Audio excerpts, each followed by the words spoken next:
On this episode of Dinty's Hideaway, does a 1000 TL2 bridge the gap or miss the mark when connecting new and old? And of course, we'll have a discussion today about MSI and why you shouldn't buy one, and consumer advice with George. That's all today on Dinty's Hideaway.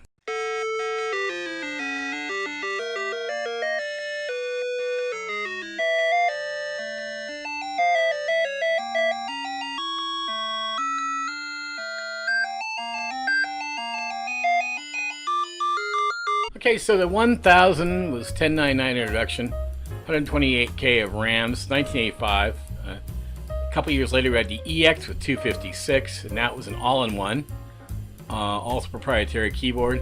The SX and AX was also sold at Walmart, and this was a point where we no longer had RF support. Coming in the HX, it's 8086 machine with a 3.5-inch drive. Moving on to the TX, we had 8286, 3.5-inch drive and hard card support officially. The SL was an 8086 replacing the SX, and that was also sold as Panasonic in their partnership. TL sold by Panasonic as well. Getting near the end now of the 1000 line. A lot of these were sold by American Express. TL2 is just basically a spare parts machine, and by the time we get to the TL3, we're really looking at AST taking over Tandy manufacturing, and of course then moving on to the Tandy R line, all of which were made by AST and 50-watt power supply.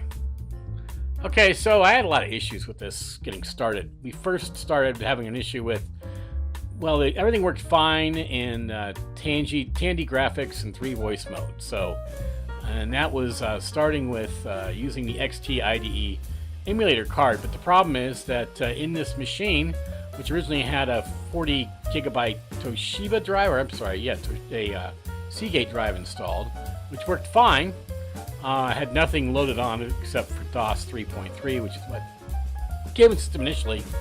I went ahead and disconnected that and tried to install an XT IDE emulator. Well, the system boots to a RAM drive area, so the issue with that is once that happens, then you have to change to your RAM drive. You have to change from the exit deskmate, change the prompt from the A prompt to the C prompt, run a program called restart, press F1, and now it'll restart the mode using the XTID emulator, which eventually I did figure out that did work.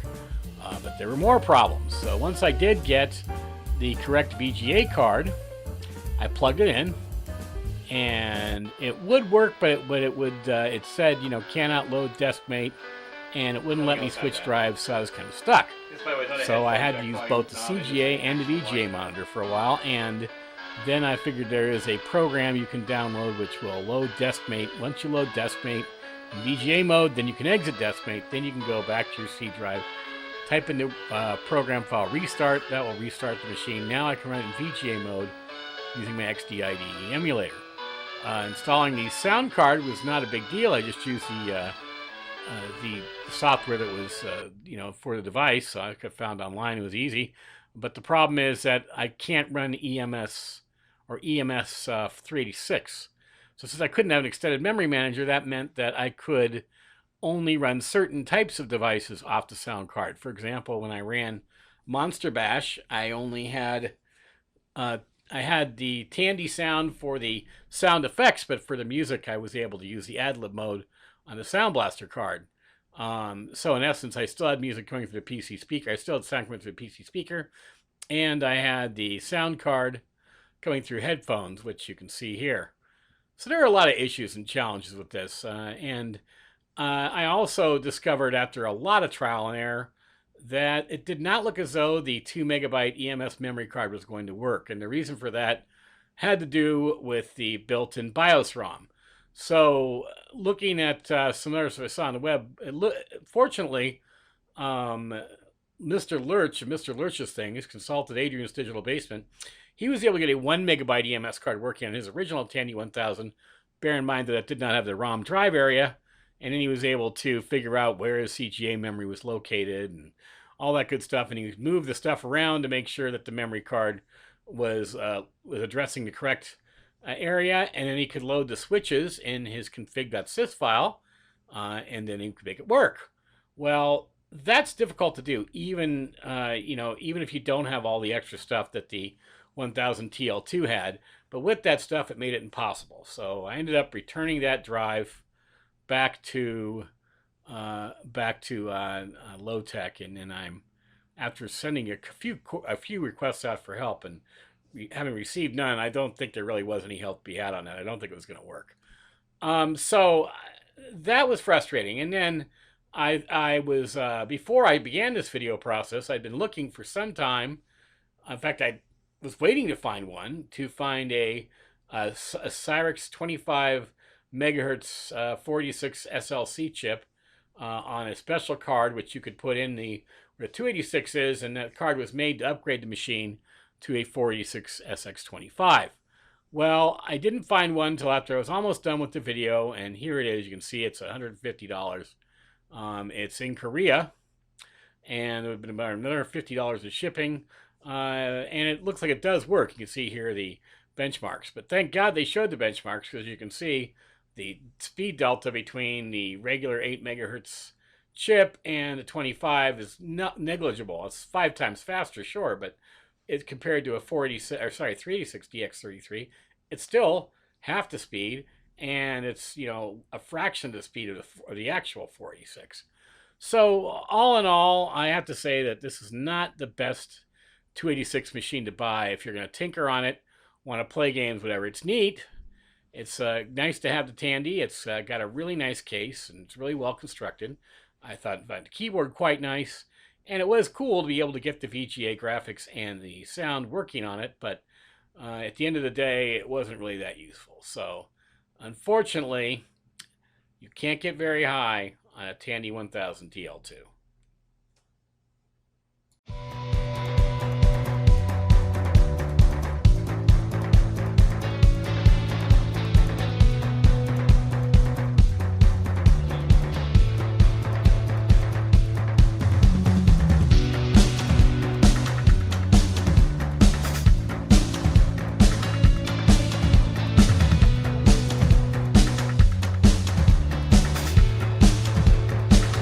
On this computer now for about a week.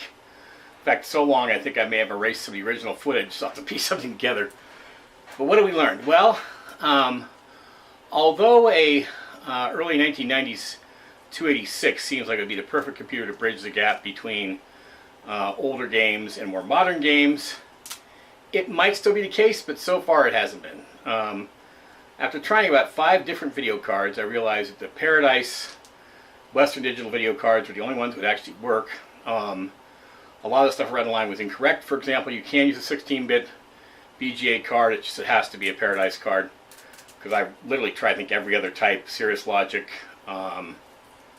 several different ones. Trident. None of those worked. It had to be a Paradise card. The other issues we're having is when with the we've got a low, a double density 3.5-inch drive. That's a big problem. Maybe able to overcome that, not sure. Was able to get VGA graphics working, was able to install a sound card, but without EMS 386 support, the sound card won't work in any games because they don't have conventional memory. And then of course there is the low-tech 2 megabyte EMS memory board that is a very, very difficult board to configure, as I found out by watching other YouTubers like Mr. Lurch. So we're going to find out what else we can do. I know several things are true about this machine. A, it has a larger power supply than any other Tandy 1000 computer. Going on to the TL3, we have an extra card slot, and we have higher power consumption components thanks to the fact that we're using an actual XT IDE hard drive as opposed to a hard card in the earlier models. It's fairly power efficient, so we do have more power, which is good. It also results in very loud fan noise, which you can probably hear. We do know that the construction is very good. There's it's very easy to work on. All these things are true. And we have a button cell real-time clock battery in a 286, which is bizarre. But bear in mind that by the time this was made in 1991, the 486 was already not quite the mainstream, but very, very close to it. And by the time the TL3 came out, 486 was absolutely the mainstream, and in fact that's why they had to put a 12 megahertz processor in that, because otherwise it just would have been ridiculous. But But the TL2 and the SL2, which was an 8086 machine, survived into the 90s. The TL3, I think, was basically just using the parts of the last TL2s. And then we get in the RL line, and those are not made by Tandy at all. And they're very much defeatured, very low, not low quality necessarily, but very low featured systems with virtually no power or expansion available.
There. All right.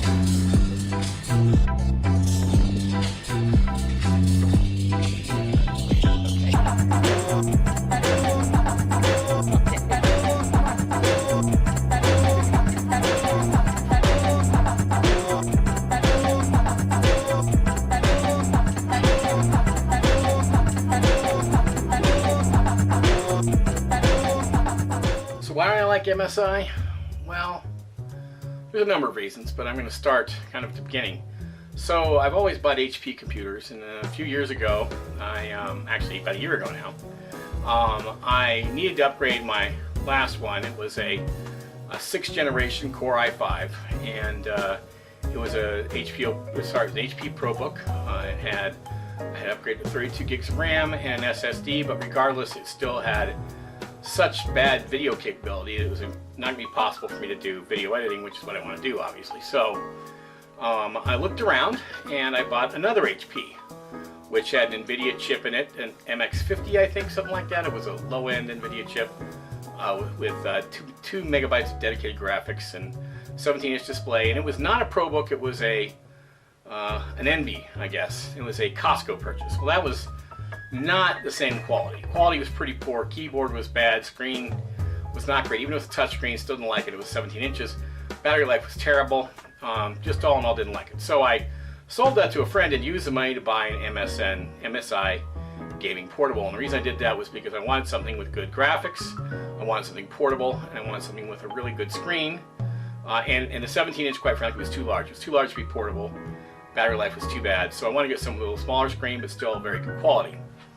Well, you know, I'd never done video editing before of any really real video editing. I'd done, if you look at my last channel, you can see the results of that. It wasn't very good video editing, and now that I'm learning a little bit more and getting more, switching from Adobe to Vegas, I needed a little bit better stuff. So I got the MSI. Well, the MSI showed up, and it never worked right. I could never get the HDMI port to work if I was running the NVIDIA graphics. The only way to work would be running the Intel graphics, which were horrible. They were just terrible performance. So, if I was going to do video editing, I had to do it on a 15-inch screen, which, as you know, if you do video editing, isn't possible.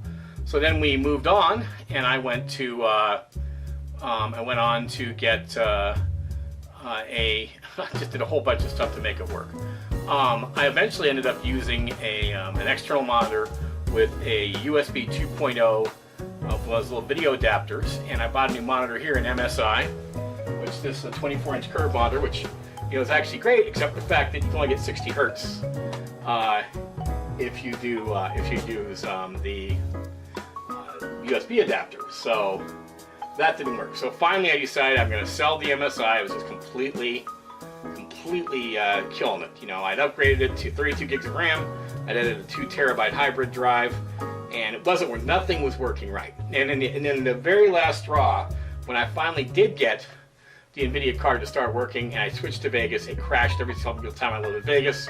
And I looked and they said it was trouble with this, you know, with that particular graphics card and portables, and like, I'm done. So I went ahead and went to Micro Center and I bought the parts and built my own AMD Ryzen 3600 system. Very happy with that. Ironically, between all this stuff I had to buy, about $1,000 into it, I ended up getting $750 for the MSI sold on eBay. But you know, the quality was terrible. When I call up to get tech support to ask about this problem with the video subset, even though it was all over their website, people had this problem.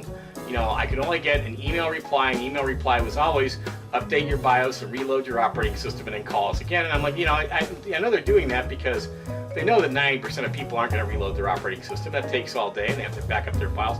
So I didn't do that, and I don't think most people would. And I just, you know, gave it up, and I just kept making compromise. So finally the machine crashed every time I tried to run a primary application I needed. And it was just a really bad experience. I did, by the way, have one issue where when I got it, I cleaned the bezel with Windex and some of the paint came off, or the dye, and there was a white streak across the bezel. And I called them and I said, you know, can you replace my bezel? They said, well, no, we can't just send you the part, you have to send it in. I said, okay, that's fine. They said, oh, and by the way, it'll be 6 to 8 weeks, and this was during COVID, but it'll be 6 to 8 weeks before you get it back. And I'm like, nobody's gonna wait 6 to 8 weeks. So basically they have service which is completely worthless. And then the straw that finally broke the camel's back for me was I went online. I had a mechanical keyboard I got, a cheap Inland I got at Micro Center, and so I decided I'm gonna go MSI. At this point I was still trying to keep the laptops, and I wanted to stay MSI in case I had to make a warranty claim. They couldn't say, oh, well, you have MSI stuff. So I get this keyboard, and I get this keyboard mouse combination. You know, it throws the gaming keyboard with a good keyboard. And look at this. See the space bar?